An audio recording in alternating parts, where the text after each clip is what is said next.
So we found within our cohort that African Americans were more likely to have kidney dysfunction compared to the white patient population.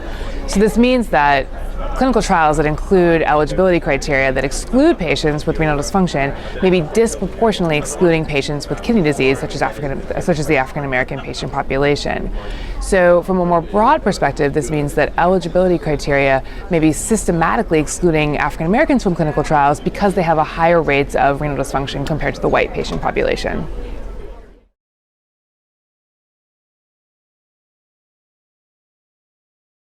So for specific clinical trials, it may still be appropriate to include restrictive eligibility criteria. So I'll give you an example. So for clinical trials that include interventions that are metabolized to the liver or excreted through the kidneys, it may be appropriate to still exclude patients who have minor liver or renal dysfunction.